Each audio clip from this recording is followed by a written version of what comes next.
Shalom shalom untuk teman-teman yang ada di eh, YouTube, yang ada di Zoom, yang ada di TikTok. Selamat datang di ibadah siang ini. Dan saat ini kita akan mendengarkan firman Tuhan, saudaraku. Sebelum kita mendengarkan firman Tuhan, mari kita bersatu di dalam doa. Bapak Surgawi, terima kasih untuk sore hari ini kami bisa berkumpul sekalipun lewat Zoom, lewat live TikTok, lewat juga YouTube Tuhan. Firman-Mu berkata satu, dua, tiga orang berkumpul dalam namaku, aku hadir dan kami percaya saat ini kau hadir. Tolong hamba-Mu ini yang akan memberitakan kebenaran firman-Mu, pengajaran kebenaran firman-Mu. Tuhan, Engkau sembunyikan hamba di balik kuasa salib-Mu, penuhi hamba dengan karunia hikmat, karunia pengetahuan, bukakan lewat hamba, pakai mulut bibir hamba sebagai alat-Mu, sebagai bejana-Mu yang akan Kau pakai menyuarakan kebenaran-Mu, hikmat yang daripadamu, dan otoritas wibawa ilahi menyertai hamba. Nyatakan kasih kuasa-Mu atas hamba Tuhan, pakai seturut dengan kehendak dan rencana-Mu. Juga saat ini hamba berdoa ya Tuhan, memohon belas kasihan-Mu Tuhan, mohon penyertaan tangan Tuhan, juga yang menjamah Roh Kudus. Ku minta dalam nama Yesus bicara lewat hamba dan bicara pribadi lepas pribadi. Hamba percaya pada saat firman-Mu diberitakan yang sakit disembuhkan, yang berbeban berat mendapat kelegaan, yang mencari jalan keluar ada solusi karena Tuhan hadir di sini. Roh Kudus jamah satu persatu dan kami sepakat mematahkan kuasa-kuasa jahat yang mencoba menghalangi pemberitaan firman Allah, dihancurkan kuasanya oleh kuasa darah Yesus, dan keakuhan manusia yang menghalangi pemberitaan firman Allah dihancurkan. Kami membuka hati kami seperti tanah yang subur, berfirmanlah Tuhan, biar firman-Mu benih itu bertumbuh, berdampak, dan kami menjadi berbuah menyuarakan kebenaran-Mu. Di dalam nama Tuhan Yesus kami berdoa. Haleluya, haleluya, haleluya. Amin, amin, amin, amin. Terima kasih semuanya, saudaraku. Ya, saya tidak tahu nih. Ya, apa kabar, saudara? Saya tidak tahu kenapa tiba-tiba jadi mati ya, saudara ya. Ya, baik. Eh, yang ada di Zoom. Tuhan memberkati, baik yang ada di TikTok. Firman Tuhan hari ini seperti biasa kita membahas para perempuan-perempuan signifikan ya saudara ya. Jadi kita sudah masuk ke banyak tokoh sebelumnya saudara. Dari Hawa sampai yang terakhir kita bahas Rahel dan Lea. Sekarang kita bahas ya tentang seorang dua uh, perempuan ya dari Keluaran, yaitu Miriam dan Yokebed ibunya. Ya, satu ibunya Musa, satu saudara perempuannya Musa. Ya, saudara, ketika perempuan menjadi pelindung masa depan, Anda terima atau tidak? Jadi garis penebusan itu sangat bergantung pada perempuan sebenarnya, dan perempuan sangat mengambil andil yang besar dalam karya penebusan karena yang melahirkan itu perempuan. Dan kalau Anda mau perhatikan ketika kita menggali Alkitab, perempuan dipakai Tuhan berperan penting bagaimana menjaga garis Mesias. Ya, baik itu mulai dari perempuan, dari Tamar ya terakhir. Tamar dia menjaga garis Mesias, kemudian juga bagaimana Yokebed dan Miriam mereka menyelamatkan Musa yang jadi pilihan Tuhan, sehingga ketika anak laki-laki harus dihanguskan atau di bumi hanguskan, tapi Musa selamat karena ada dua perempuan yang berani ya saudara.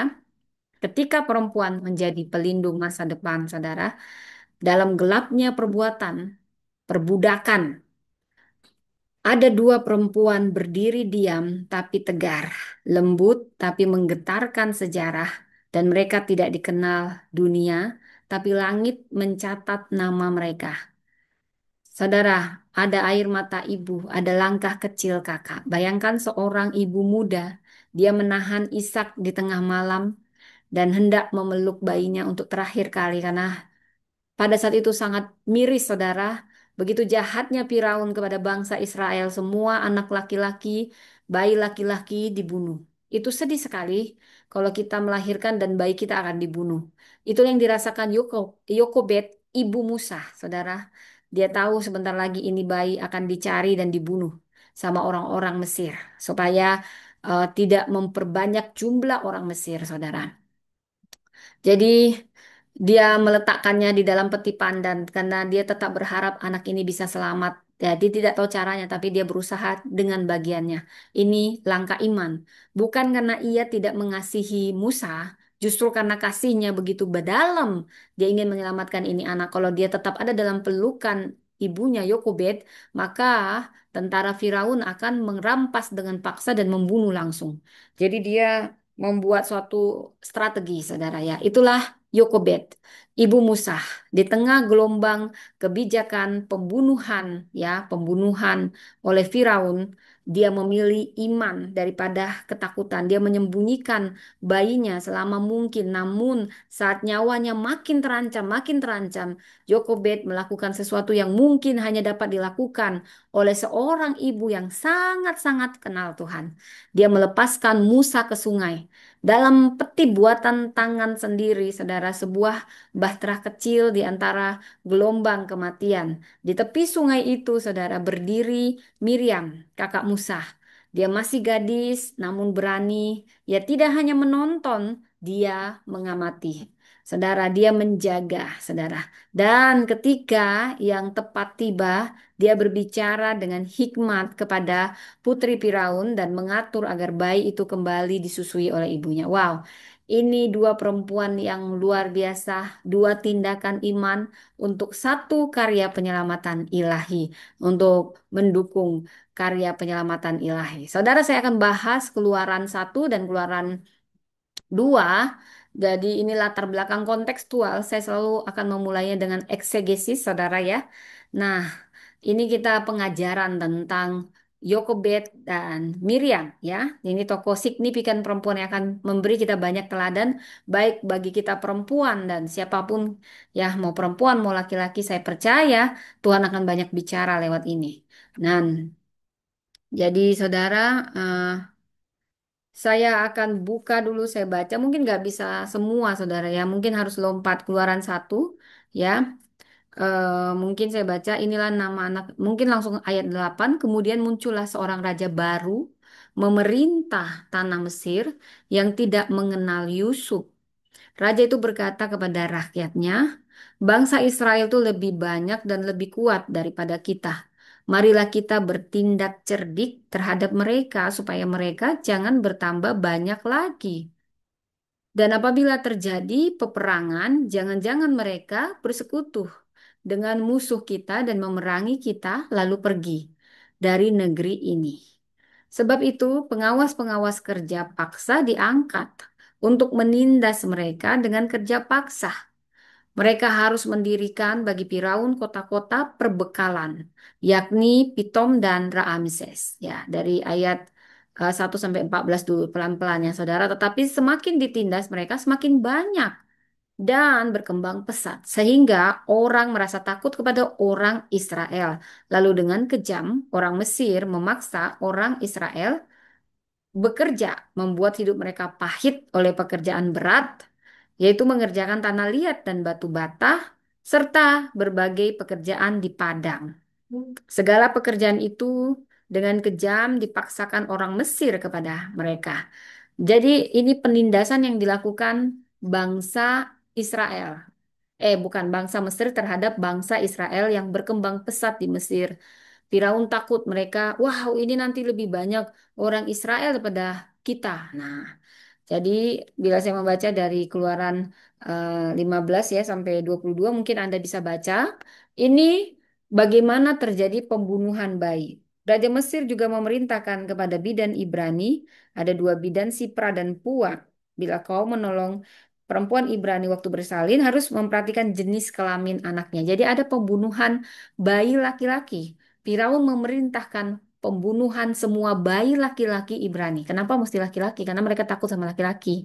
Kalau perempuan mungkin bisa mereka nikahi, mereka jadikan budak, tidaklah ancaman. Tapi kalau laki-laki karena yang memang berperang nanti adalah laki-laki pada zaman itu ya saudara ya.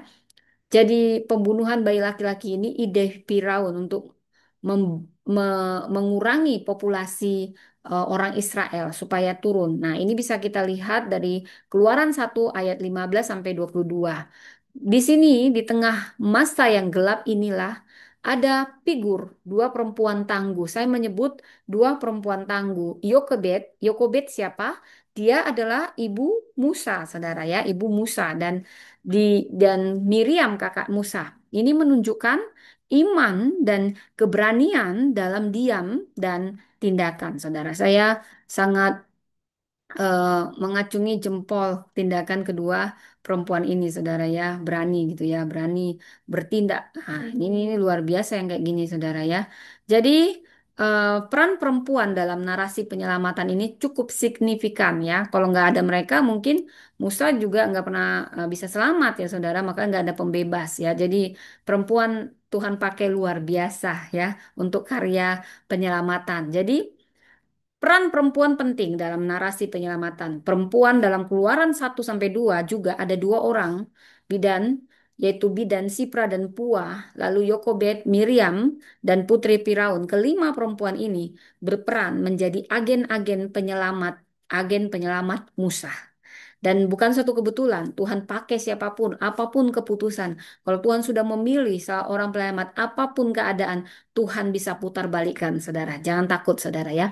Rencana Allah tidak pernah gagal. Apapun trik manusia untuk menggagalkan, karena karena juga iblis tahu siapa yang menjadi ancaman bagi dia, saudara ya. Tuhan memakai yang lemah untuk mempermalukan yang kuat. 1 Korintus 1 ayat 27. Mungkin anda bisa saya bacakan ayatnya secara total ya, 1 Korintus ya, saudara. 1 Korintus 1 ayat 27 demikian firman Tuhan ya. Tetapi apa yang bodoh bagi dunia dipilih Allah untuk mempermalukan orang-orang yang berhikmat dan apa yang lemah bagi dunia dipilih Allah untuk mempermalukan apa yang kuat. Saudara, ini luar biasa firman Tuhan ya. Jadi saya akan menjelaskan ayat per ayat dari Keluaran 1 ayat 15 sampai 22 tadi perintah pembunuhan bayi laki-laki bila kita tadi membaca dari ayat 1 sampai 15 cukup panjang, saudara. Ayat 15 sampai 17 saya ulang kembali bidan Ibrani, yaitu ada dua bidannya, bidan Ibrani, dia Sipra dan Puah. Mereka takut akan Allah dan mereka tidak mematuhi perintah Firaun karena takut akan Tuhan melampaui takut pada kuasa dunia apapun. Ini yang harus kita contoh. Jangan sampai kita kehilangan integritas. Ya, takutlah, lebih takutlah kepada Tuhan daripada manusia atau apapun itu sistem, saudara ya. Jadi intinya takut pada Tuhan itu harus melampaui rasa takut kita pada apapun, saudara. Kemudian kalau kita baca dari ayat 22, saudara, di sini Firaun mengintensifkan kebijakan genosida. Wow, ini kayak Hitler ya, saudara ya. Mengintensifkan kebijakan genosida. Intinya, kekuasaan menindas ini dapat menjadi lahan subur bagi lahirnya iman yang radikal. Makin dihambat, makin merambat. Itu selalu orang-orang Kristen juga sering begitu. Justru iman-iman radikal lahir di mana kekristenan dicekal, kekristenan ditekan ya. Justru iman yang radikal itu di tempat-tempat situasi sulit seperti ini, saudara ya. Bila kita membaca dari Keluaran 2, Musa lahir dan diselamatkan ya, saudara. Eh, Mungkin saya baca sebentar. Seorang laki-laki dari keluarga Lewi memperistri seorang perempuan Lewi. Lalu perempuan itu mengandung dan melahirkan seorang bayi laki-laki. Saat melihat betapa eloknya bayi itu disembunyikan 3 bulan lamanya. Jadi sempat disembunyikan 3 bulan lamanya. Saudara, inilah lahirnya Musa. Musa lahir dan ada tindakan iman dari keluarganya. Bila kita eksegesis ayat 1 sampai ayat 2, ini lahirnya Musa, seorang laki-laki dari keluarga Lewi mengambil seorang perempuan Lewi, Yokebed, anak mereka, elok rupanya. Ini menunjuk pada nilai dan potensi ilahi. Jadi intinya di sini dalam kekacauan Tuhan melahirkan harapan baru. Bila kita membaca dari ayat 3 sampai 4, saudara, ini intinya, saya mungkin inti-intinya supaya jangan terlalu lama ya, saudara. Dari Keluaran 2 ayat 3 sampai 4. Musa ditaruh di Sungai Nil. Ini tindakan iman yang sangat berani. Yokobed, ibu Musa membuat peti pandan. Dia begitu mengasihi anaknya ini. Dan Tuhan memakai dia untuk menyelamatkan Musa. Karena Musa akan menjadi pembebas bagi bangsanya. Ini mirip seperti bahtera yang dia buat, saudara ya. Teva, walaupun kita lihat dari bahasa aslinya, itu sama artinya ya. Teva dalam Ibrani, bahtera. Miriam berjaga di kejauhan. Ini intinya iman ditunjukkan lewat tindakan kreatif. Tindakan kreatif, berani, dan penuh harap ya saudara ya. Bila kita melihat dari ayat 5 sampai 6, Putri Firaun menemukan bayi. Ya, menemukan bayi. Jadi eh, saya bacakan mungkin lalu datanglah Putri Firaun mandi di sungai Nil sementara dayangnya berjalan di tepi sungai. Ia melihat peti di tengah gelaga itu dan menyuruh hambanya perempuan mengambilnya.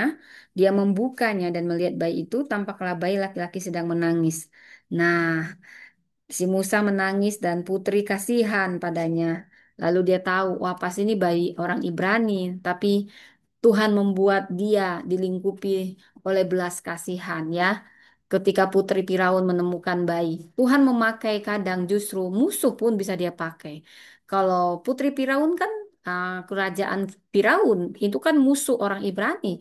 Tapi kalau Tuhan punya rencana, dia bisa putar balikkan apapun. Kalau Tuhan sudah memilih, tidak ada yang bisa menghalangi. Bahkan musuh kita pun bisa dipakai Tuhan untuk memakai kita untuk apa yang menjadi rencana Allah. Seperti Tuhan memakai putri Firaun, musuh Israel saat itu, untuk menyelamatkan masa depan Israel dengan menyelamatkan bayi Musa. Dia diberi hati nurani yang berbelas kasihan, hati nurani perempuan Mesir dipakai Allah. Shh, bawa sana ya. Maaf ya, saudara. Jadi intinya ada kasih dan belas kasihan bisa muncul dari tempat yang kita tidak sangka. Kalau Tuhan sudah pilih ya, saudara. Nah, bila kita membaca dari ayat 7 sampai 10, bertanyalah kakak itu ya.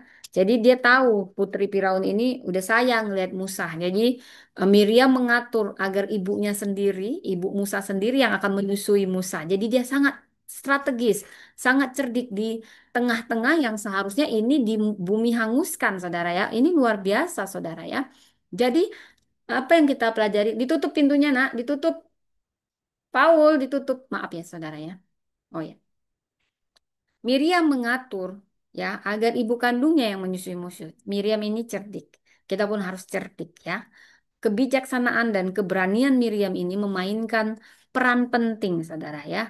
Jadi Musa kembali ke ibunya untuk disusui lalu diangkat sebagai anak Firaun. Jadi intinya di sini Tuhan mengatur kemenangan strategis melalui iman dan hikmat seorang anak gadis. Siapapun Tuhan bisa pakai, saudara. Bila kita membaca dari Keluaran 2, saudara, mungkin langsung ke Keluaran 15 ayat 20 sampai 21 di mana Miriam Miriam sebagai nabi perempuan, ya. Jadi Miriam ini nabi perempuan. Saudara, saya harus beritahu siapa itu Miriam. Dia kakaknya Musa dan dia diangkat menjadi nabi perempuan. Dia saudara Harun. Dialah yang memimpin perempuan Israel memuji Tuhan setelah menyeberangi Laut Teberau. Wow, luar biasa ya. Dia menyanyikan lagu pujian bersama seluruh perempuan pada saat itu. Bernyanyilah bagi Tuhan. Bila kita membaca ayatnya ya. Mungkin saya buka Keluaran 15 ya, saudara. Ini luar biasa nyanyian Miriam dan bangsa. Jadi nyanyian Musa dan Israel, bukan nyanyian Miriam ya, nyanyian Musa. Pada waktu itu Musa bersama orang Israel menyanyikan kidung ini bagi Tuhan. Aku hendak bernyanyi bagi Tuhan, sebab ia luhur dan jaya. Kuda dan penunggangnya dicampakkannya ke dalam laut. Ini waktu mereka melihat bagaimana orang Mesir tenggelam ketika mengejar mereka, saudara ya. Mereka sendiri kering, gak basah sama sekali ya, saudara. Tuhan itulah kekuatanku dan mazmurku. Dia telah menjadi keselamatanku. Jadi mungkin lagunya bernyanyilah, nyanyikanlah nyanyian baru bagi Tuhan. Ya, seperti itulah. Jadi intinya seorang perempuan yang dulu menjaga bayi di sungai kini memimpin bangsa merayakan pembebasan, saudara. Ada makna teologis yang dalam di sini, saudara, di mana ada iman dalam penindasan. Yokebed dan Miriam ya ini hidup dalam rejim genosida, tetapi mereka bertindak dengan keberanian iman, saudara. Mereka tidak menunggu keajaiban datang dari langit, mereka menjadi bagian dari keajaiban itu. Wow, luar biasa ya, saudara ya. Jadi Tuhan memakai perempuan dalam budaya patriarkal. Tuhan tetap memilih perempuan untuk menjadi pelindung, penyelamat, pemimpin rohani. Miriam disebut sebagai nabi perempuan bila kita melihat dari Keluaran 15 ayat 20. Ini sejajar secara rohani dengan Harun dan Musa ya. Jadi yang ketiga ada strategi iman yang bijaksana. Yokobed tidak melawan secara frontal, tetapi dengan taktik. Saudara, kadang kita nggak perlu kekerasan, kita hanya perlu minta hikmat, saudara, minta hikmat dari Tuhan agar kita mampu menyusun strategi dan kita bertindak dalam hikmat. Ini memperlihatkan bahwa iman tidak selalu berarti konfrontasi terbuka ya. Kadang kita perlu diem, saudara ya, tapi kita berstrategi. Tapi juga bisa berupa kesetiaan kita dalam kebijaksanaan tentunya, saudara. Dari sini kita juga melihat banyak makna teologis dari perbuatan Yokobed dan ibunya, ibu Musa dan kakaknya Miriam. Dari sungai, maka ada panggung sejarah. Sungai Nil itu tempat kematian, tapi di situ juga menjadi panggung penyelamatan. Anak yaitu bayi Musa diselamatkan yang jadi penebus atau pembebas, bukan penebus, tapi pembebas bangsa Israel. Jadi ada penerapan-penerapan yang relevansi di sini. Kisah Yokobed dan Miriam ini saya bisa beri tema Faithful Woman in Dark Times ya. Bagaimana ada juga The Hidden Warriors, jadi perempuan yang bekerja di balik layar di masa gelap namun dapat mengubah sejarah ya, saudara. Jadi ini luar biasa, di mana tadi kita belajar Tepa, peti Musa, itu sama kayak Batranu. Jadi tempat Musa di Ayem, tempat untuk dia disembunyikan di Sungai Nil itu mirip bahannya itu dengan Batranu yang menyelamat ini menyiratkan ya mirip dengan keselamatan ilahi. Jadi eh, kisah Yokobed dan juga Miriam ini punya perbandingan yang mirip dengan perempuan-perempuan Ibrani seperti Deborah, Hana, bahkan Maria ibu Yesus di mana mereka berperan sebagai pembawa kehidupan dan keselamatan, saudara. Jadi saat dunia menginginkan kehancuran, Tuhan memunculkan perempuan dengan tangan kasih dan pikiran penuh hikmat. Mereka tidak berkhotbah di mimbar, tapi tindakan mereka berkhotbah di sejarah. Kadang kita nggak perlu berkhotbah di mimbar, tapi tindakan kita sudah mengubah sejarah. Itu luar biasa. Seperti teladan Yokobed dan Musa, Yokobed dan Miriam, kakak Musa dan ibu Musa. Saudara kita masuk tentang perempuan yang signifikan ini sekalian ya, Yokobed dan Miriam. Jadi zaman itu saudara ya, saya bisa menyebut mereka itu perempuan dalam bayang-bayang penindasan, saudara ya. Jadi zaman itu bukan zaman yang enak bagi perempuan, perempuan kelas 2, terutama perempuan Ibrani, tidak punya suara di mana-mana, tidak punya tempat juga di altar. Tapi saudara, di balik setiap langkah seorang laki-laki besar yang akan jadi pemimpin besar yaitu Musa menuju takdirnya yang besar. Ada jejak dua perempuan yang setia dalam iman, penuh hikmat. Ibunya dan kakaknya yang melindunginya dan menjembataninya menjadi pemimpin besar nantinya. Kalau mereka tidak ada, maka Musa pun bisa lenyap dan tidak pernah dipakai Tuhan menjadi pemimpin besar. Mungkin akan dialihkan sama yang lain. Tapi karena ada dua perempuan yang signifikan dan luar biasa ini, Tuhan tidak menunggu datangnya pahlawan bersenjata menyelamatkan umatnya. Dia bisa memulai dari apapun, bahkan dari rahim seorang ibu dan lidah seorang anak gadis yang polos seperti Miriam. Jadi perhatikan apa arti nama Musa? Diangkat dari air. Jadi kisah ini pengangkatannya dimulai dari tangan-tangan perempuan yang memelihara kehidupan di tengah ancaman kematian. Saudara, saya menyebut Miriam dari penjaga bayi menjadi pemimpin pujian. Saudara, setelah sekian lama waktu berlalu, Musa tumbuh, panggilan Allah pun dinyatakan. Bangsa Israel keluar dari Mesir. Kita tahu ada mujizat mereka menyeberangi laut Tebrau dan di sana sekali lagi nama Miriam muncul, saudara. Jadi yang kita bahas di sini bukan Musa, karena saya sedang menulis buku Empower Woman. Jadi perempuan, saya ulang lagi, perempuan dari Hawa sampai, ya, saya urutkan dari Perjanjian Lama sampai nanti Perjanjian Baru. Sekarang sudah sampai kepada Yokobed dan Miriam, ya saudara. Terakhir Tamar. Sebelumnya Lea dan Rahel, ya saudara. Jadi berurut sistematis. Anda bisa lihat rekamannya di Priscilla Das Channel, ya. Jadi bila kita membaca dari Keluaran 15 ini mencatat maka Miriam, nabi perempuan, saudara Harun itu mengambil rebana. Wah, saya dulu penari tamborin, saudara, ya. Saya juga diceritakan sama yang ngajarin kami nari. Lihat itu Miriam, saya dulu suka, saya orang karismatik, ya saudara, ya. Jadi ada tarian-tarian gitu, ya. Saya suka bajunya kayak malaikat gitu, ya saudara. Indah tariannya. Kita kayak lihat malaikat di surga gitu, ya saudara, ya. Nah, jadi Miriam yang memulai rebana, kita sebut tamborin, ya. Itulah asal usul juga, ya, gereja-gereja memakai rebana, memakai tamborin. Dulu gadis ini kecil, dia hanya penjaga adiknya di tepi sungai. Tapi dia justru, Miriam ini menjadi pemimpin ibadah nasional. Dialah yang menyuarakan pujian bagi Tuhan atas pembebasan umatnya.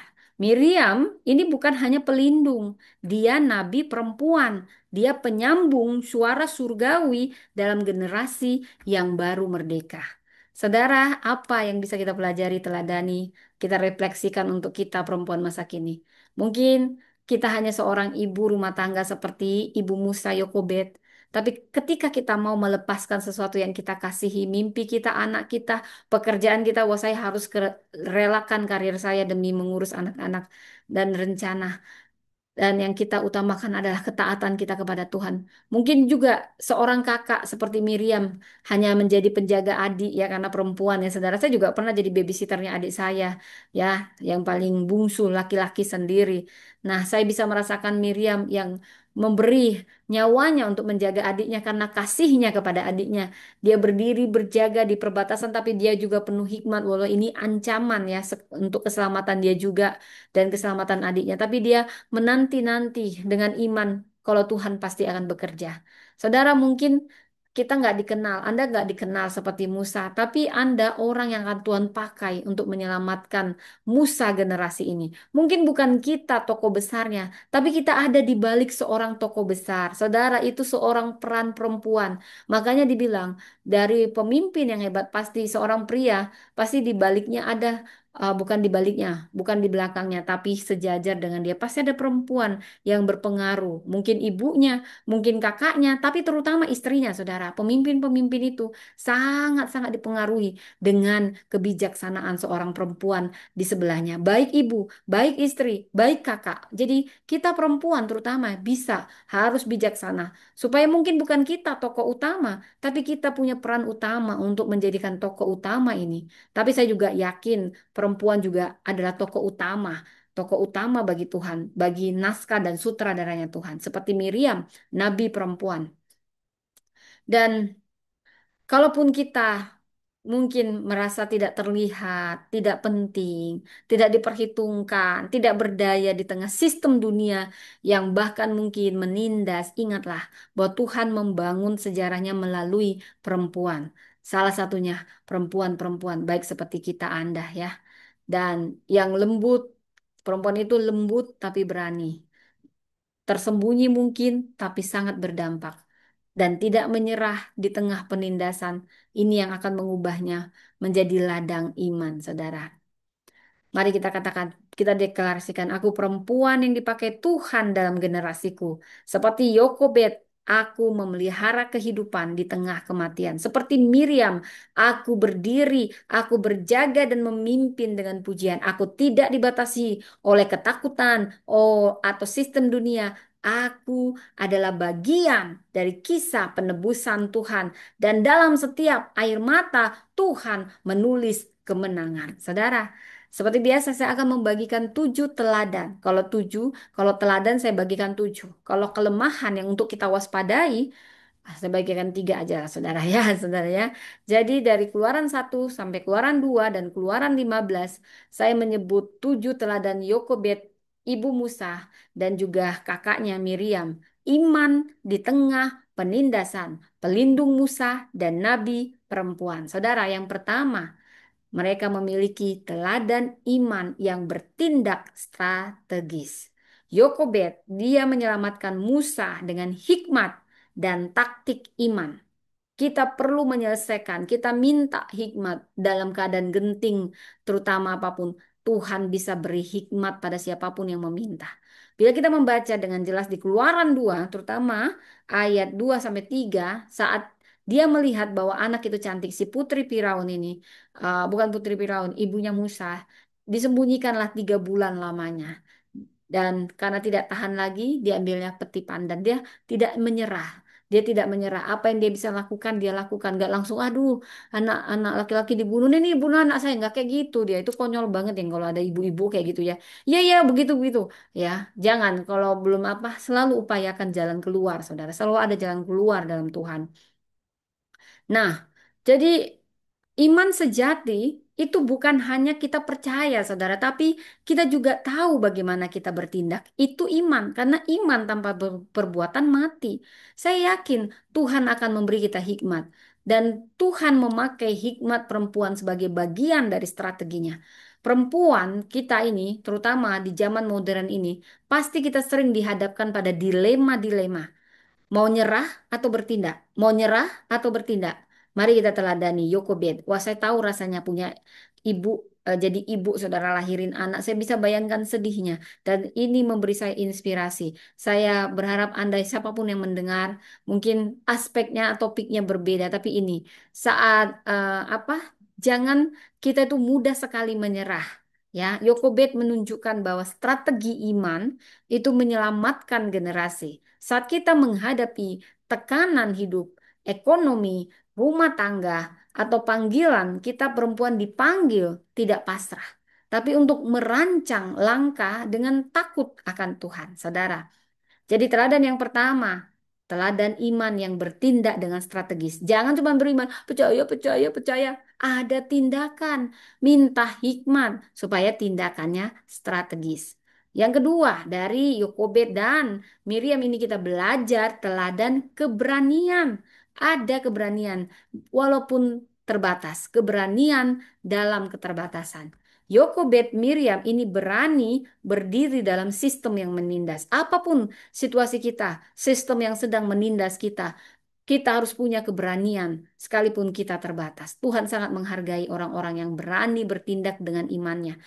Keluaran 1 ayat 22 sampai 23 jelas menyatakan saudara, lalu Firaun memberi perintah kepada seluruh rakyatnya agar anak laki-laki dilemparkan ke dalam sungai Nil. Wow, kejam sekali saudara ya. Jadi dalam sistem yang kejam, keberanian perempuan itu sangat ya seperti yang kita lihat di Yokobed dan juga Miriam. Sebagai perempuan Ibrani, mereka cukup berani dengan penindasan dan keterbatasan. Dan inilah yang menjadi titik balik bagi penyelamatan bangsa Israel. Tuhan tidak akan membungkam keberanian, tapi dia akan memberkati tiap keberanian dalam iman, bukan dalam kekonyolan, dalam iman, saudara. Jadi saat apapun sistem, sistem sosial, sistem budaya yang coba membungkam suara-suara kita, terutama suara perempuan yang terabaikan, biarlah kisah ini mengingatkan kita semua bahwa harus ada keberanian dari dalam rumah yang bisa mengguncang kekuasaan istana. Suara seorang ibu, suara seorang kakak, seorang perempuan dengan kuasa Roh Kudus itu adalah suara yang sangat mengandung kuasa. Saya percaya sekali. Dari sini kita belajar teladan keberanian dalam keterbatasan. Yang ketiga dari mereka kita belajar teladan ketekunan dalam proses penantian. Apakah Anda sedang dalam proses penantian? Tekun, saudara, tekun. Ketekunan dalam proses dan penantian, saudara. Miriam, dia mengamati Musa di sungai. Tapi dia mengamatinya dengan sabar, dengan cermat, ya. Bila kita lihat dari Keluaran 2 khususnya ayat 4.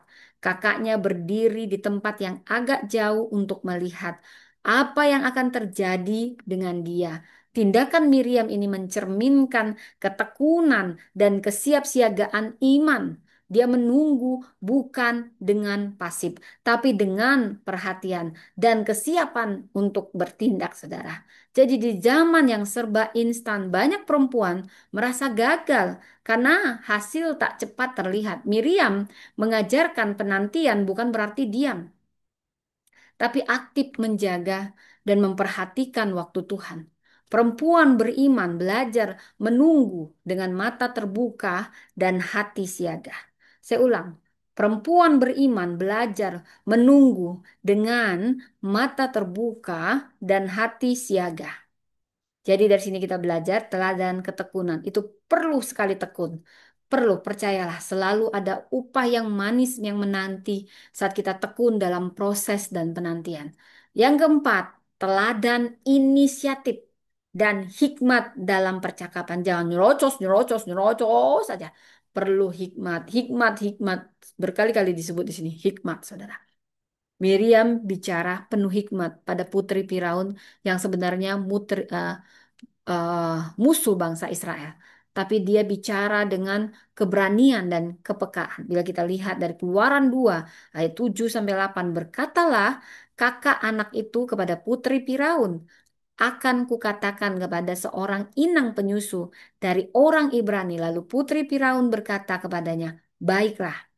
Jadi dari sini kita lihat ada makna yang sangat dalam bagaimana Tuhan mengurapi lidah Miriam, lidah yang bersedia ya saudara.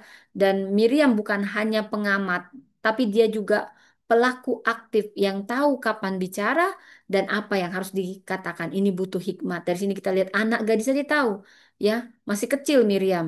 Dia jagain adiknya, dia pinter berstrategis, dia bisa baca, dia peka. Kalau si Putri Firaun ini, wah, pasti ibu ini iba dia. Ah, aku bilanglah, ah, apakah kamu mau seorang inang penyusu? Dia berani banget. Ini kan bayi Ibrani, ya. Tapi dia sudah tahu namanya perempuan, sesama perempuan paling tahu kalau perempuan itu sedang jatuh hati atau tersentuh hatinya ya, saudara ya. Jadi dia langsung bijak dan penuh hikmat. Saudara, ini yang membuat Putri Firaun makin yakin untuk menyelamatkan Musa. Saudara, apa yang kita lihat dari sini sebagai perempuan Kristen? Kita dipanggil tidak hanya diam saat kebenaran perlu diutarakan. Memang maknanya sangat dalam. Jangan diam saat kau harus mengutarakan kebenaran. Baik dalam dunia kerjamu, keluargamu, pelayananmu, hikmat berkata-kata adalah senjata rohani. Hikmat berkata-kata adalah senjata rohani. Tidak semua suara keras membawa perubahan, tapi suara yang berhikmat, percayalah, memberi dampak bahkan menembus istana seperti ini, saudara. Ini yang kita pelajari, teladan inisiatif dan hikmat dalam berbicara. Saudara, yang kelima, dari Yokebed dan Miriam kita belajar teladan kolaborasi lintas batas. Saya ulang, teladan kolaborasi lintas batas. Yokebed dan Putri Firaun bekerja sama demi Musa. Wow, duh, ini luar biasa. Bila kita membaca ayat kuncinya di Keluaran 2 ayat 9 dikatakan, maka berkatalah Putri Firaun kepada ibu anak itu, bawalah anak ini dan susuilah dia bagiku. Saudara, Tuhan dapat memakai siapapun, bahkan dari pihak yang tampak sebagai musuh, untuk menggenapi rencananya. Ketika hati terbuka, kolaborasi ini bisa menjadi jalan keselamatan. Saudara, kadang Tuhan mengirimkan pertolongan dari tempat yang tidak kita duga.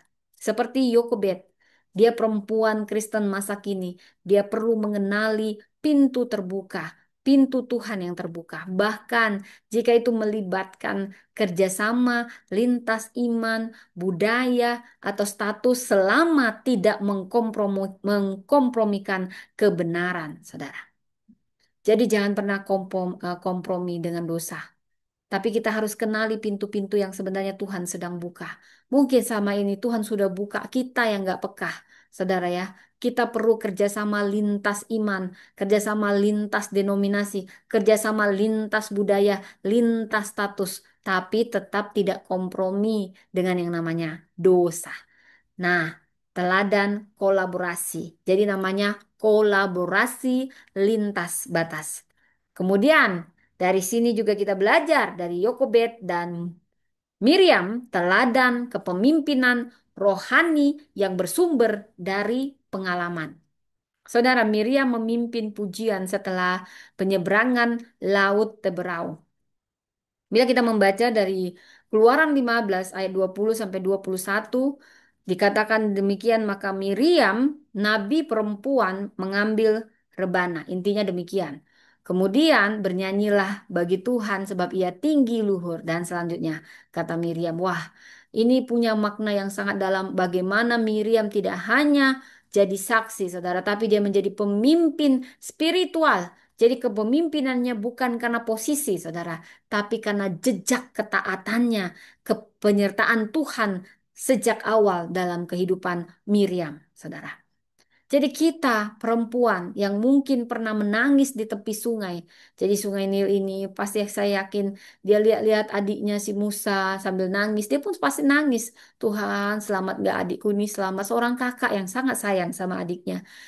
Tapi ternyata Tuhan pakai dia untuk ketaatannya dan kesetiaannya. Dia jadi pemimpin. Dia memimpin, otomatis memimpin tarian kemenangan. Jadi menarilah bagi Tuhan. Itu menyukakan hati Tuhan seperti contohnya Miriam, saudara. Tuhan menebus air mata masa lalu menjadi pujian masa depan, saudara. Ya, saya pasti pastikan mic-nya. Kepemimpinan rohani perempuan bukan halangan, melainkan panggilan surgawi yang lahir dari pengalaman iman. Saya ulang. Jadi kepemimpinan rohani perempuan itu bukan halangan. Justru inilah panggilan surgawi yang lahir dari pengalaman iman, saudara.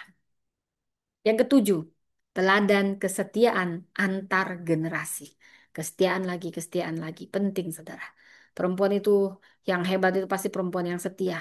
Perempuan yang baik belum tentu setia, tapi perempuan yang setia pasti dia juga perempuan yang baik, saudara. Kesetiaan itu sangat langka saat ini. Yokobed dan Miriam ini melayani panggilan Tuhan lintas usia dan lintas generasi. Bila kita membaca dari Keluaran 6 ayat 20 dan Keluaran 15 ayat 20, Yokebed disebut ibu Musa dan Miriam tetap melayani di masa dewasa Musa. Ini sebuah kesinambungan pelayanan keluarga. Tuhan sering memakai keluarga-keluarga yang setia untuk menyalurkan rencana penebusan. Iman tidak mati di satu generasi. Iman diwariskan. Jadi kita perempuan dipanggil menjaga penjaga warisan iman. Kita ini penjaga warisan iman. Kita menanamkan nilai-nilai kepada anak cucu kita dalam komunitas kita. Seperti Yokebed dan Miriam, kita bisa berkata, generasi ini akan mengenal Tuhan karena kami memilih setia. Wow, luar biasa Tuhan, saudara. Dan inilah 7 teladan. Apa saja saya ulang.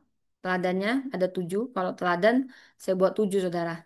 Dari Yokobed dan juga Miriam kita belajar. Teladan iman yang bertindak strategis. Teladan iman yang bertindak strategis. Yang kedua, teladan keberanian dalam keterbatasan. Keberanian dalam keterbatasan. Kemudian teladan ketekunan dalam proses dan penantian. Ketekunan dalam proses dan penantian. Kemudian keempat, teladan inisiatif dan hikmat dalam percakapan. Inisiatif dan hikmat dalam percakapan. Kemudian teladan kolaborasi lintas batas. Teladan kolaborasi lintas batas. Yang keenam, teladan kepemimpinan rohani yang bersumber dari pengalaman. Teladan kepemimpinan rohani yang bersumber dari pengalaman. Dan yang ketujuh, teladan kesetiaan antar generasi. Wow, 7 ini sangat memberkati. Tapi saudara, Alkitab sangat jujur dan setiap orang tidak ada yang sempurna. Kita belajar dari kekurangannya bukan untuk menjatuhkan keduanya, tapi supaya mencegah kita jatuh di tempat yang sama, saudara. Ya, pertama, dari Yokobed dan Miriam ini ada ketakutan yang membungkam iman. Nah, bila kita lihat kisah Yokobed yang menyembunyikan Musa, Keluaran 2 ayat 2 sampai 3, kuncinya disembunyikannya lah 3 bulan lamanya, tapi tidak lagi dapat disembunyikan. Jadi apa yang ya walaupun ini sisi yang negatifnya dulu ya karena kita sudah belajar sisi yang positifnya 7. Ada karakter yang perlu dihindari di sini yaitu ketakutan. Di sini sebenarnya ada ketakutan yang membuat kita hanya berdiam, bukan melangkah dalam iman. Yokobed menyembunyikan Musa 3 bulan. Memang ini tindakan kasih, tapi ada saat di mana kita sebagai perempuan terlalu lama terjebak dalam ketakutan. Kenapa harus 3 bulan, ya saudara ya? Sehingga tidak bergerak, tidak percaya, dan tidak bertindak, saudara. Nah, bila kita baca dari 2 Timotius 1 ayat 7, sebab Allah memberi kepada kita bukan roh ketakutan, tapi roh yang membangkitkan kuasa, kasih, dan ketertiban. Nah, saudara mungkin ada rasa takut yang terlalu lama Anda peluk saat ini. Atau apakah kita sedang membungkam panggilan Tuhan karena kita punya trauma dan tekanan? Saatnya Tuhan tiba, saat waktu Tuhan tiba, iman harus lebih lantang daripada rasa takut.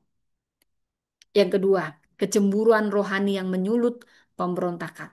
Miriam pernah melakukan suatu perbuatan dosa, sisi gelap Miriam setelah keluaran dari Mesir. Bila kita membaca di Bilangan 12 ayat 1-2 intinya, Miriam dan Harun dia menjelekkan Musa. Dan mereka berkata, sungguhkah Tuhan berfirman dengan perantaraan Musa saja? Bukankah dengan perantaraan kita juga?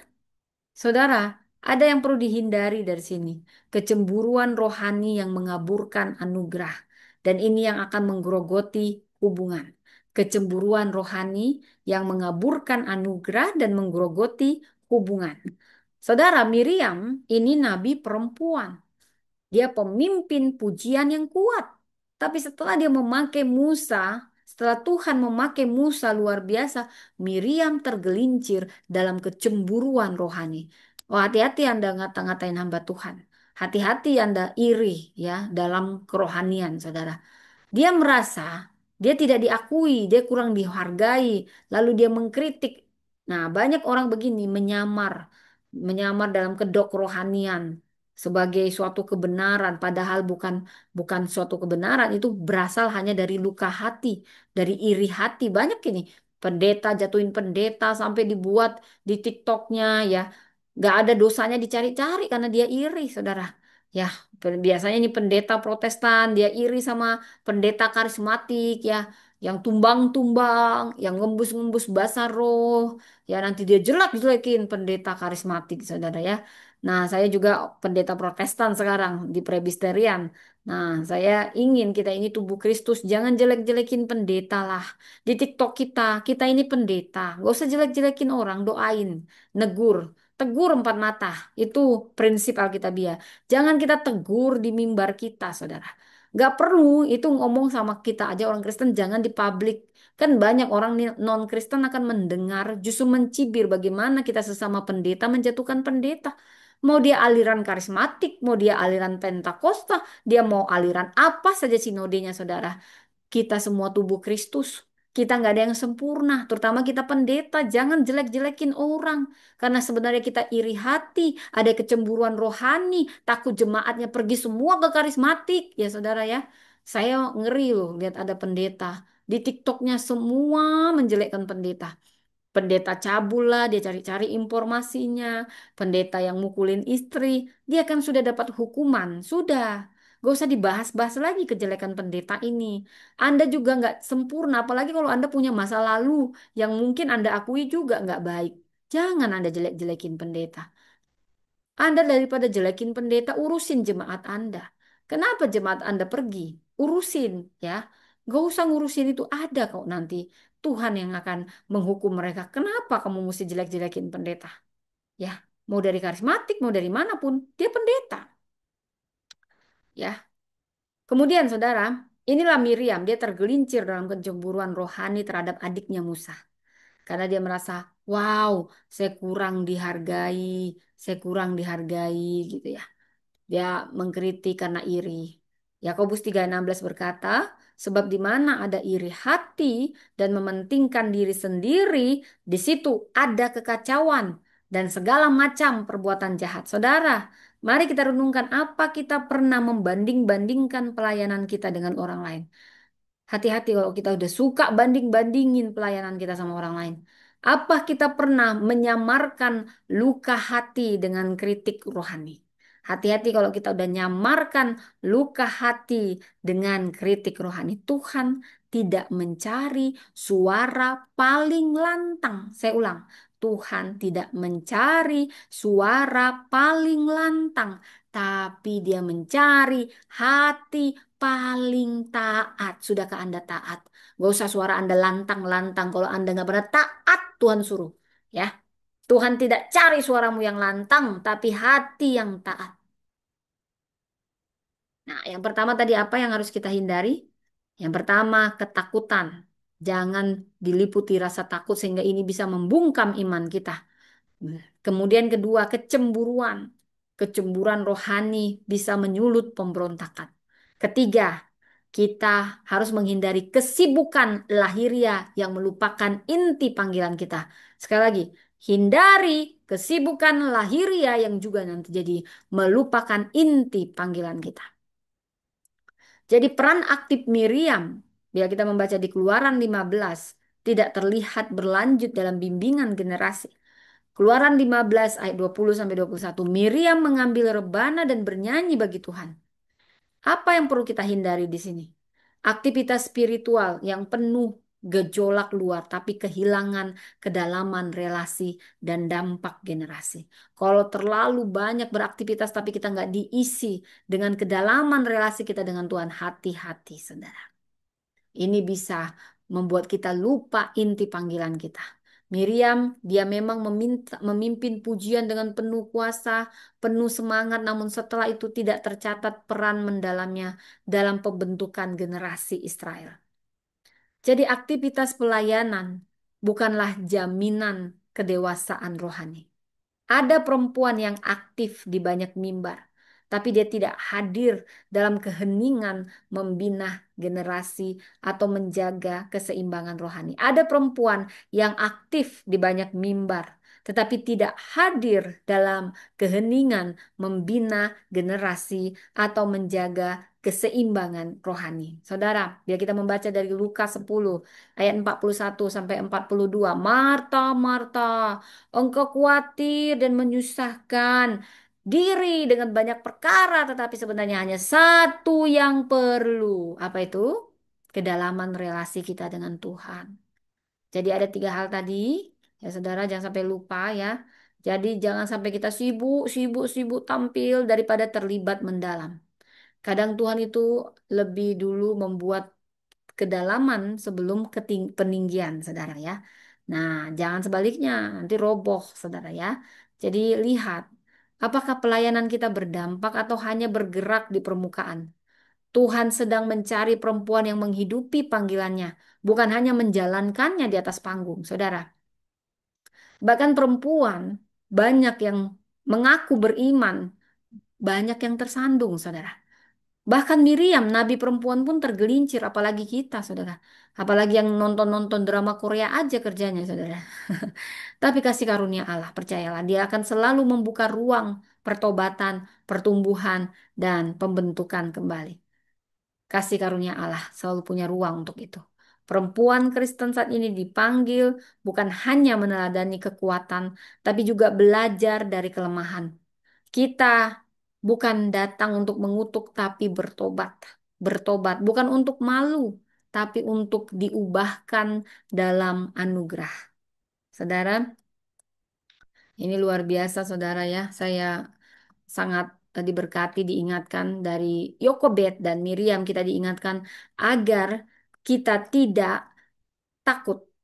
Jangan sampai ketakutan yang membungkam iman kita. Kedua, kita diajarkan jangan memiliki kecemburuan rohani yang bahkan akan menyulut pemberontakan seperti Miriam. Dan yang ketiga, jangan kita larut dalam kesibukan lahiriah yang justru dapat membuat kita melupakan inti panggilan kita.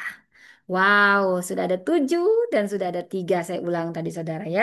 Jadi ingat perempuan yang beriman pun bisa tersandung, apalagi yang nggak beriman saudara ya. Ya, saudara dalam diam Tuhan bekerja. Saya bisa menyebut iman di tepi sungai.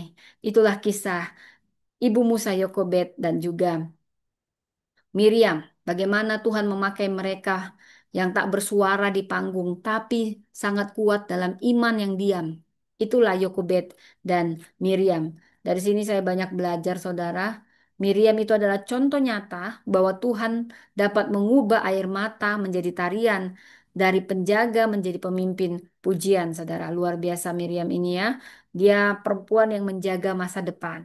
Saya berdoa kita semua menjadi perempuan-perempuan yang menjaga masa depan, menjaga kehidupan bukan hanya secara biologis, tetapi juga secara rohani dan profetik. Kita menjadi perempuan yang menjaga generasi ini, saudara ya. Iman kita sebagai ibu dapat menyelamatkan masa depan bangsa, masa depan generasi. Bahkan dari anak sungai, seperti yang dilakukan Miriam, ini bisa dipakai menjadi bagian misi dari surga, saudara. Jadi, kita perlu berkomitmen menjaga satu jiwa atau anak rohani. Dapat kita lakukan dengan apa? Dengan mentoring, dengan penginjilan, atau dukungan. Ada banyak hal yang bisa kita lakukan, saudara ya. Iman dari Yokobed ini iman yang baik kedua perempuan Yokobed dan juga Miriam ini iman yang menyelamatkan itu tidak selalu lantang, tapi selalu bertindak. Karena iman tanpa perbuatan mati. Tapi juga tidak memberontak, tapi berstrategis untuk merancang keselamatan saudara. Wow, luar biasa. Yokebed dan Miriam ini menyuarakan tangan-tangan perempuan yang penuh kasih, penuh iman. Ini akan mampu mengubah sejarah. Saya ulang, seperti kisah Yokobed dan Miriam, mereka menyuarakan dengan tindakan, bahkan tangan kita ini perempuan yang nggak pernah diperhitungkan.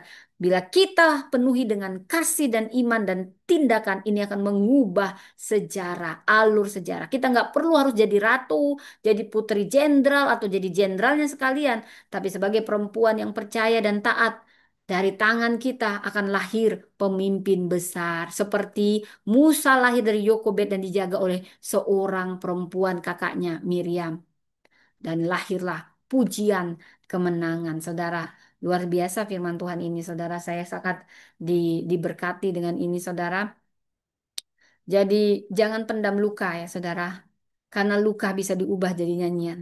Pujian kita bisa memulihkan orang lain. Ya, jangan lelah kita berdoa buat anak kita, menjagai mereka. Doa kita bisa seperti peti penyelamat bagi Musa di Sungai Nil. Kita juga jadi kakak, jadi perempuan, bisa jadi pembimbing seperti Miriam. Ini bicara saat generasi lain butuh keberanian. Dan kita jangan ragu bersuara lewat pujian dan kesaksian, karena pujian yang keluar dari penindasan ini punya kuasa menyembuhkan banyak orang, saudara. Yokebed dan Miriam ini bukan perempuan sempurna, saudara. Kita nggak ada yang sempurna, ya saudara ya. Tapi dari sini kita belajar saat kita percaya sungguh pada Tuhan yang sempurna, kesempurnaan hanya milik Tuhan. Di balik apapun situasi sulit, penindasan, jangan pernah tenggelam. Kita dalam iman dan tindakan, kita bisa melahirkan dan membesarkan seorang pembebas seperti Musa. Karena iman kita tidak diam, tapi milikilah iman yang bertindak. Iman sejati menyelimuti bukan hanya tubuh, tapi juga masa depan. Keteguhan tidak diam, tapi dia bertindak dengan bijak di waktu yang tepat. Perempuan yang bernyanyi dari luka ini akan menyuarakan kemenangan yang kekal, saudara. Demikian firman Tuhan. Saya percaya saat ini perempuan-perempuan luar biasa adalah Yokobed. Yokobed seorang ibu rumah tangga atau apapun. Atau hanya seorang perempuan yang gak pernah dianggap ya seorang kakak. Anda luar biasa seperti Miriam. Inilah nubuatan yang saya dapat ketika saya eh, melakukan eksegesis saudara. Ini baik bagi saya dan saya percaya ini bagi Anda yang mendengar, baik rekaman ini atau apapun, Tuhan sedang bicara. Firman, firman Tuhan diambil dari Yeremia 29 ayat 11. Sebab aku tahu rancangan-rancangan yang ada padaku mengenai kamu. Itu firman Tuhan, bukan rancangan kecelakaan, tapi rancangan damai sejahtera, memberi hari depan penuh harapan. Saudara, Tuhan berfirman saat ini pada kita perempuan-perempuan. Seperti Tuhan membangkitkan Yokobed, melahirkan penyelamat di tengah kekejaman Firaun. Dan seperti dia menempatkan Miriam bernubuat di tepi laut Teberau. Demikianlah Tuhan telah menetapkan kita dan Anda semua para perempuan yang mendengar ini. Kita ditetapkan sebagai perempuan pelindung jiwa, pembawa suara nubuatan, pengasuh generasi penebus. Dalam setiap derita kita, Tuhan sedang menumbuhkan kebijaksanaan langit. Dalam setiap penindasan yang kita alami, saudara, Tuhan menanamkan keberanian rahim rohani yang sanggup melahirkan pemimpin akhir zaman. Kita tidak diutus untuk menjadi sekedar pembicara atau saya pendeta atau penabur pewahyuan dan penyambung napus kehidupan bagi perempuan yang tercekik oleh sistem dunia, tapi dari rumah-rumah doa hingga mimbar-mimbar bangsa bagi Anda yang akan Tuhan pakai ke bangsa-bangsa. Kita akan menyuarakan nubuatan pembebasan bagi perempuan yang kekekang. Bukan hanya perempuan, bagi siapapun yang terkekang. Terutama anak-anak yang dibungkam, saudara. Kita adalah Yokobed yang tahu kapan harus menyembunyikan janji itu dulu. Dan kitalah Miriam yang tahu kapan harus menari bersama kemenangan di dalam Tuhan. Saudara, saya juga mendapat pewahyuan dari kisah Yokobed dan Miriam ini bagi hidup dan pelayanan kita, saudara. Saya tahu yang mendengar ini ada perempuan yang sedang Tuhan pakai. Seperti dikatakan, panggilan Anda bukan hanya melahirkan dan melindungi generasi Musa. Seperti Yokobed, dia tidak hanya melahirkan Musa secara jasmani, tapi membesarkannya dengan iman saat dunia mematikan bayi laki-laki. Demikian pula Tuhan telah menaruh dalam rahimmu perempuan, dalam rahim kita secara rohani, generasi Musa, generasi pembebas, generasi pemimpin, generasi pewaris, pewaris kerajaan Allah. Mereka butuh tempat aman, tangan lembut, serta strategi ilahi. Saudara, dan Tuhan mempercayakan peran itu kepadamu, hai perempuan-perempuan yang saat ini sedang mendengar. Saya tidak tahu, saudara, tapi Tuhan sedang bicara. Dia sedang bicara padamu, Anda juga yang bahkan mendengar, baik di TikTok, baik di Zoom, baik di YouTube, atau bahkan rekaman ini. Ini pewahyuan yang Tuhan beri kepada saya. Panggilanmu bukan hanya melahirkan dan melindungi generasi. Dan panggilan kita melahirkan dan melindungi generasi lalu bernubuat di tengah ketakutan, saudara. Seperti Miriam, dia bernyanyi, dia menari di tepi laut bukan karena hidupnya selalu mudah, tapi karena dia memilih suara iman di atas suara trauma. Dalam setiap khotbah, dalam setiap tulisan, dalam setiap langkah kita, suara kita akan Tuhan jadikan sebagai nubuatan di tengah padang gurun. Tuhan berkata, nyanyikan nyanyianmu bukan hanya untuk di panggung, tapi untuk membuka jalan bagi umatku yang sedang tersekat. Kata-kata kita perempuan saat ini yang mendengar ini dari Tuhan. Ini akan menjadi air yang memecah kerasnya hati dan pujian kita akan menembus belenggu budaya. Kemudian panggilan kita akan menjadi penjaga janji Allah di tengah tekanan sistem dunia. Firaun ini melambangkan sistem dunia yang membunuh potensi. Ada juga sistem gereja, sistem hierarki membunuh potensi atau hierarki ataupun karunia hanya karena takut terancam-terancam. Saat ini saya katakan ini. Anda yang menjadi korban sistem hierarki saat ini, Anda akan menjadi penjaga janji Allah di tengah tekanan apapun. Mau tekanan sistem dunia, mau tekanan sistem gereja, saudara. Anda yang akan menjadi penjaga janji Allah. Seperti Yokobed ini mewakili perempuan yang tetap menyusui panggilan surgawi meski dunia menolak. Ini yang Tuhan nyatakan bagi kita, bagi Anda yang sedang mendengar ini. Anda akan menjadi penjaga janji Tuhan di tengah sistem pelayanan yang korup. Ya, di gereja banyak korup, di mana-mana banyak korup, bukan hanya di sistem dunia. Dalam keluarga yang patah, dalam budaya yang membungkam suara perempuan, kita akan dipakai Tuhan seperti Yokobed. Kata Tuhan, engkau tidak hanya dipanggil untuk nyaman, tapi untuk setia menjaga perjanjian. Apa yang perlu kita lakukan saat ini? Saya percaya yang mendengar ini, Anda akan bergabung dalam Empower Woman. Karena ministry ini akan dipakai Tuhan untuk menjadi keranjang papirus, tempat penyelamatan rohani generasi perempuan yang hampir tenggelam oleh arus zaman, saudara. Mimbar pelayanan dari Empower Woman ini yang saya dapatkan dan saya bagikan karena ini lintas denominasi milik semua saudara. Ini akan bernada nubuatan, bukan hanya pengajaran, tapi pewahyuan ilahi yang menusuk hati dan membangkitkan roh yang tertidur. Pelayanan kita, saudara, saya tahu saat ini Tuhan sedang bicara bukan hanya pada saya, tapi pada Anda beberapa pemimpin perempuan yang mungkin sedang mendengar. Saya tidak tahu, tapi saya akan menyampaikan pesan Roh Kudus. Mimbar pelayananmu bukan hanya sekedar pendeta, pemimpin ibu, atau penulis, tapi akan menyatu dalam harmoni surgawi. Seperti nyanyian Miriam, dia akan membuka jalan bagi kemenangan banyak jiwa. Pergumulan hidup dan air mata masa lalu bukan sia-sia, dengar ini. Mungkin kamu yang sedang menabur air mata, dengar ini. Itu justru sungai Nil, tempat Tuhan akan menanamkan janji Musa di dalam jiwamu, di dalam jiwa kita. Engkau adalah suara di tengah padang gurun, nyanyian di tepi laut, pelindung janji di tengah istana Firaun. Jangan takut pada gelombang, kata Tuhan, aku Tuhanmu telah menempatkanmu di tempat strategi, membesarkanmu seperti membesarkan Musa. Dan inilah yang akan menuntun umatku, engkau akan menuntun umatku menari di tanah perjanjian. Saudara, Tuhan memelukmu dengan nubuatan kasih.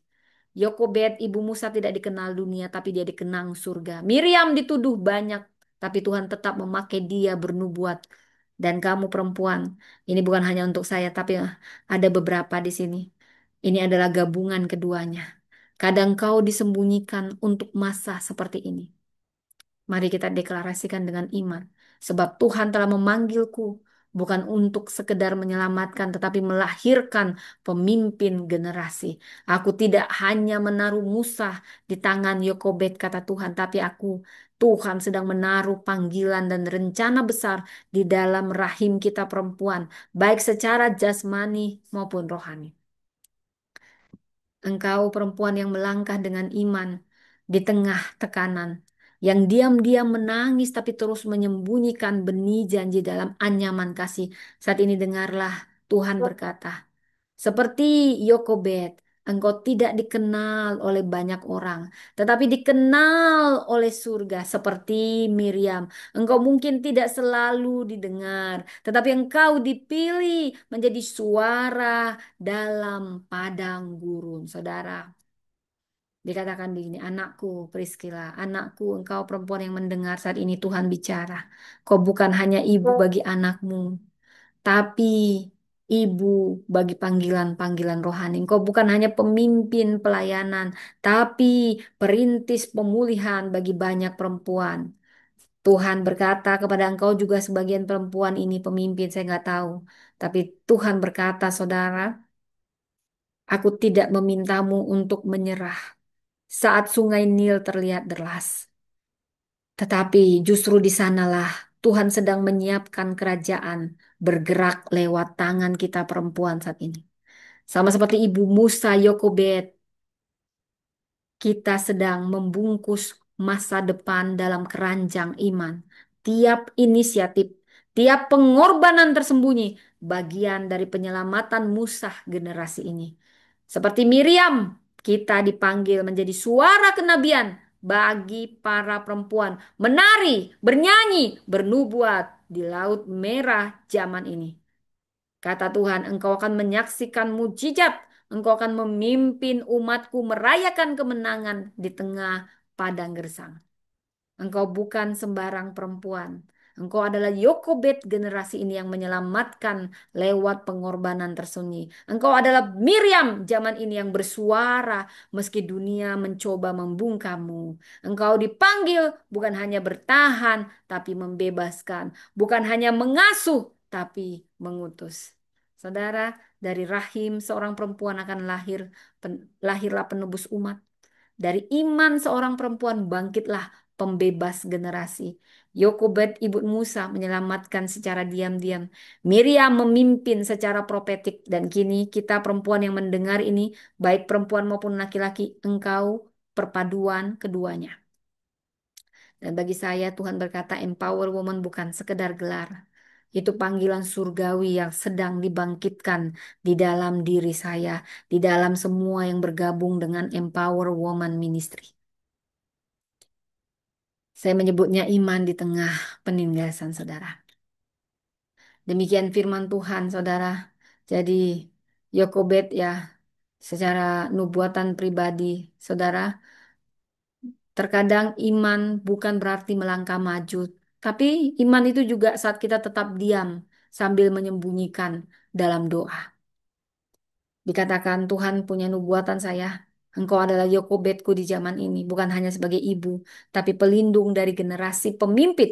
Aku mempercayakan padamu keranjang-keranjang Musa, pelayanan perempuan, pewaris masa depan. Engkau disembunyikan, dilindungi, dan lepaskan pada waktu Tuhan katakan.